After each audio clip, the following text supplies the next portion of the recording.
നമസ്കാരം. തേർഡ് ന്യൂസിലേക്ക് സ്വാഗതം. ഒരു കാലത്ത് സിനിമാ രംഗത്ത് തരംഗമായി മാറിയ നടിയാണ് ഷക്കീല. ഷക്കീലയുടെ ബി ഗ്രേഡ് സിനിമകൾ പ്രേക്ഷകരെ ഹരം കൊള്ളിച്ചു. സിനിമകൾ ഹിറ്റായപ്പോഴും ഗ്ലാമറസായി അഭിനയിക്കുന്നെന്ന് പറഞ്ഞ് ഷക്കീലയ്ക്ക് നേരെ കടുത്ത അധിക്ഷേപങ്ങൾ വന്നു. സൂപ്പർ സ്റ്റാർ സിനിമകളെ വരെ പിന്തള്ളിയാണ് അക്കാലത്ത് ഷക്കീല സിനിമകൾ വിജയം കൊയ്തത്.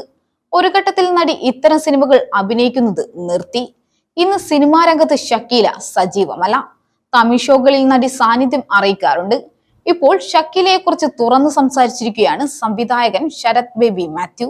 ചെന്നൈയിലുള്ള കാലത്താണ് ഷക്കീലയുടെ സിനിമകൾ സംവിധാനം ചെയ്തതെന്ന് ശരത് ബേബി മാത്യു പറയുന്നു. പിന്നീട് ഞങ്ങൾ നല്ല സുഹൃത്തുക്കളായി. വിജയ് മേനോൻ ഷക്കീലയെ വെച്ച് ഒരു സിനിമ ചെയ്തിരുന്നു. അവരും കമ്പനിയായി. പിറന്നാളിനും മറ്റും വിളിക്കും. രാത്രിയായാൽ ഗിറ്റാറോ മറ്റോ വായിക്കും. നല്ല വെള്ളം അടിക്കും. പിന്നീട് ഷക്കീലയുടെ കുറച്ച് സിനിമകൾ താൻ സംവിധാനം ചെയ്തെന്നും ശരത് ബേബി മാത്യു വ്യക്തമാക്കി. 7-8 ദിവസം പോയി ഷൂട്ട് ചെയ്താൽ മതി, പണം വാങ്ങിപ്പോകും. പേരൊന്നും വെക്കരുതെന്ന് പറയൂ. ഞാൻ ചെയ്ത ഷക്കീല സിനിമകളിൽ ചെറിയ ട്വിസ്റ്റൊക്കെ ഉണ്ടാകും. 3-4 ഷക്കീല സിനിമകൾ താൻ ചെയ്തിട്ടുണ്ടെന്നും ഇദ്ദേഹം വ്യക്തമാക്കി. ഷക്കീല റെഡിയായി വരാൻ കുറച്ച് വൈകും. എല്ലാം കളർ ചെയ്യും. കുറച്ച് കറുപ്പാണ്. അതൊക്കെ ചെയ്തു വരുമ്പോഴേക്കും സമയമാകും. ഷക്കീലയുടെ സിനിമകളെല്ലാം അന്ന് വിജയമായിരുന്നു. 2 ആഴ്ച പോയാൽ മതിയല്ലോ. ആകപ്പാടെ 2-3 ലക്ഷം രൂപ കൊണ്ട് ഒരു പടം തീർക്കും.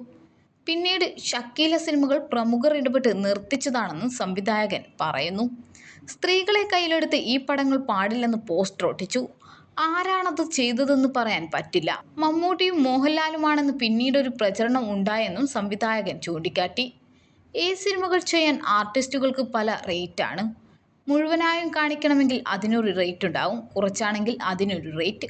മാറ് കാണിച്ചാൽ ഇത്ര തുക കിട്ടണമെന്ന് നടിമാർ പറയുമെന്നും സംവിധായകൻ വ്യക്തമാക്കി.